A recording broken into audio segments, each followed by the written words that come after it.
Saudara, pembentukan Ditjen atau Direktorat Jenderal Pesantren di bawah Kementerian Agama telah disetujui oleh pemerintah.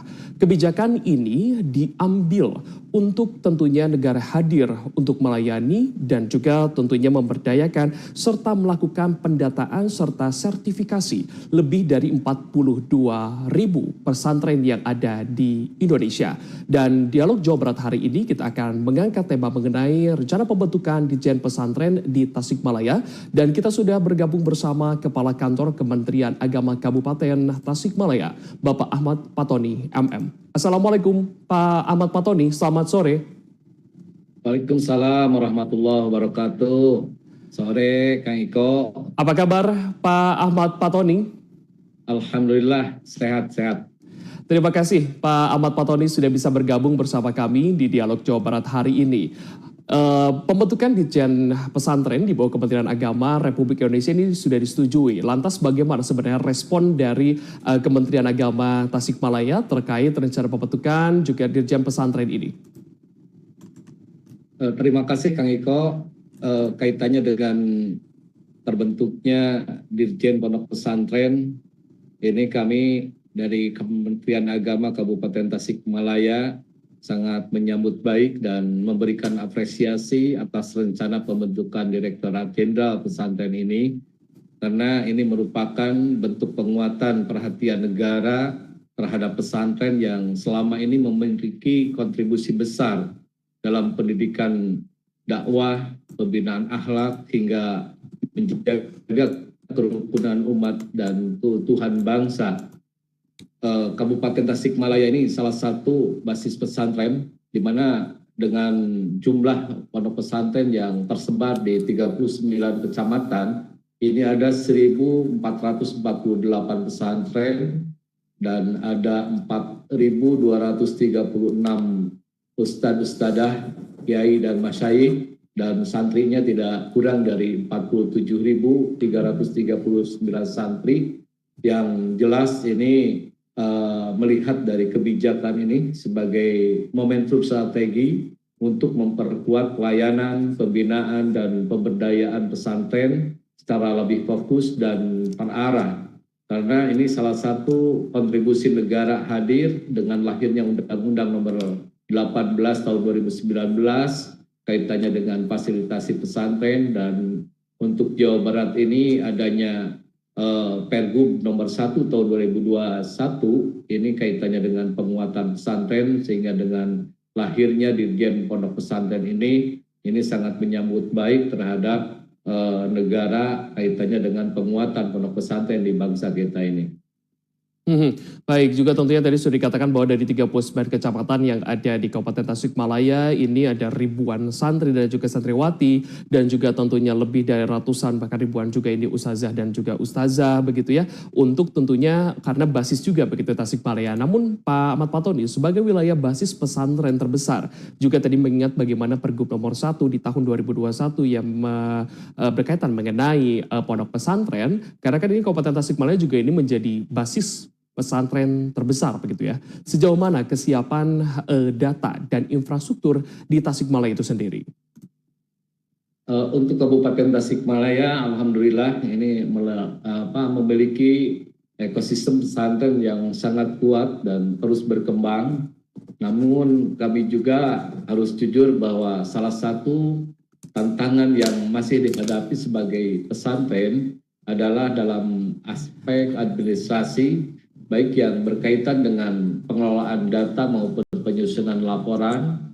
Padahal di era digital saat ini, ketepatan data menjadi fondasi penting dalam pengambilan kebijakan, penyaluran program, hingga akses bantuan pemerintah, karena ini semua didasari kepada aplikasi yang telah digulirkan oleh Kementerian Agama Pusat. Kaitannya dengan program-program bantuan itu sudah melalui aplikasi, seperti mungkin untuk insentif itu ada program Sikap, untuk program Sarpras ada Simba, dan berharap ini kaitannya dengan pendataan kami khususnya dalam rangka menyambut dan menyongsong lahirnya Ditjen Pondok Pesantren ini kaitannya dengan penguatan dan terus untuk dengan pendataan.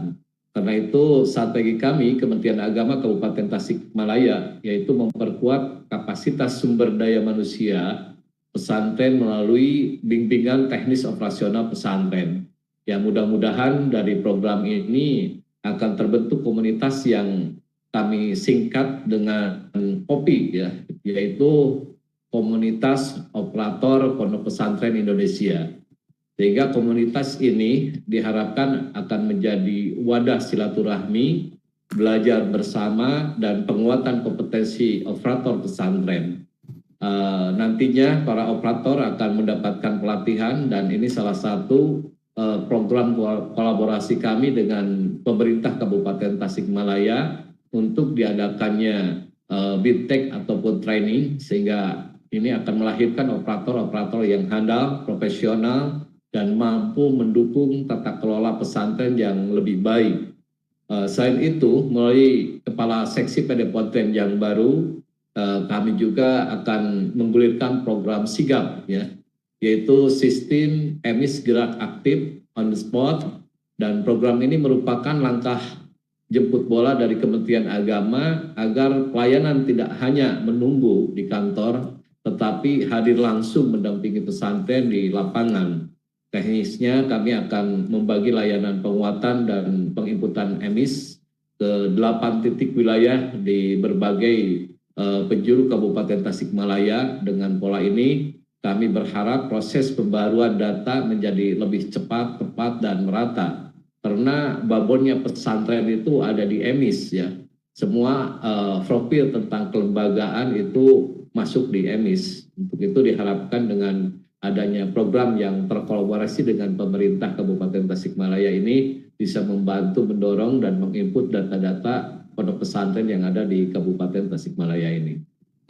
Dengan adanya Ditjen Pesantren yang nanti akan dilahirkan begitu ya, ataupun di launching begitu ya, dan juga ini masih proses, namun juga tentunya negara ini hadir tidak hanya untuk melayani, lalu juga memberdayakan serta juga langkah-langkah konkret, namun juga tadi juga sudah dikatakan bahwa semoga saja lahir komunitas yang disingkat dengan KOPI, yaitu Komunitas Operator Pesantren Indonesia begitu ya, yang di dalamnya juga nanti bagaimana untuk akan melakukan training ataupun juga pelatihan-pelatihan kepada para tenaga pendidik di pesantren. Lalu juga dihadirkan juga program yang disingkat oleh sigap begitu ya, bagaimana sistem gerak cepat on the spot, jadi ini harus ke lapangan terjun begitu ya. Namun sampai saat ini apakah ada kendala-kendala begitu Pak Ahmad Fatoni? Karena mengingat ini kan ada yang juga basicnya by sistem begitu ya, lalu juga tadi sudah dikatakan by aplikasi begitu ya. Hingga saat ini untuk pendataannya apakah sudah dikatakan bisa dikatakan 100% ataukah masih berjalan atau seperti apa Pak Ahmad Fatoni? Sebetulnya untuk kendala ini memang terkait di operator pondok pesantren yang selama ini masih belum dilakukan upaya-upaya inovasi kaitannya dengan profil lembaga yang ada di pondok pesantren ini. Dan mungkin salah satu kendalanya pihak pondok pesantren ini untuk yang ahli di IT ini belum penugasan secara khusus. Ya berharap tadi di awal kami untuk kolaborasi ini diharapkan pondok-pondok pesantren menugaskan salah satu operator yang ditugasi oleh pesantren kaitannya untuk mengangkat data melalui emis ini bisa dilakukan oleh pesantren melalui tenaga-tenaga operator. Dan insya Allah ini mudah-mudahan menjadikan pilot project untuk Jawa Barat kaitannya dengan hadirnya pemerintah daerah untuk masuk di dunia pesantren kaitannya dengan upaya menertibkan tentang profil dan kelembagaan pondok pesantren melalui tenaga-tenaga yang ditugasi oleh pesantren melalui tenaga operator. Baik, selanjutnya jika tadi ini kan kendala dengan sumber daya manusia begitu ya, yang masih harus dilakukan adanya training ataupun juga pembekalan. Selanjutnya kendala birokrasi apa saja yang akan terpangkas dengan adanya Ditjen khusus ini, Pak Ahmad Fatoni? Sebetulnya ya kaitannya dengan lahirnya Dirjen Pondok Pesantren ini bukan berarti ada birokrasi yang terpangkas secara langsung, namun yang menjadi tantangan saat ini adalah masih belum optimalnya akurasi basic data pesantren akibat dengan kurang maksimalnya administrasi di lapangan, padahal data-data yang valid ini menjadi kunci dalam penyusunan kebijakan, penyaluran bantuan hingga pengembangan program pesantren. Bahkan pengembangan dari Dirjen Pondok Pesantren ini akan menambah dalam segi struktur juga lahirnya direktur baru ya untuk penanganan pondok pesantren ini, juga melahirkan kasubdit baru ya, sehingga ini akan lebih menguatkan tentang program-program pengembangan pondok pesantren ke depan. Oleh karena itu, kami di Kementerian Agama Kabupaten Tasikmalaya lebih menitik beratkan pada penguatan sistem administrasi dan pendataan pesantren. Ya, salah satu solusi yang sedang kami dorong melalui seksi PD Kontren yang baru yaitu adalah program Ngagaspol ya, yaitu mengahijikan gerakan administrasi sistem pendataan online lembaga, dan program ini bertujuan menyatukan gerakan penguatan administrasi, digitalisasi, pendataan lembaga pondok pesantren agar lebih tertib, akurat, dan terintegrasi. Ya, sehingga melalui program ini kami ingin membangun kesadaran bersama bahwa administrasi bukan sekedar kewajiban, tetapi fondasi penting dalam kemajuan pesantren. Dengan data yang baik, maka pelayanan pemerintah, pengembangan program, hingga akses bantuan kepada pesantren akan menjadi lebih cepat, tepat, dan merata. Itu dulu.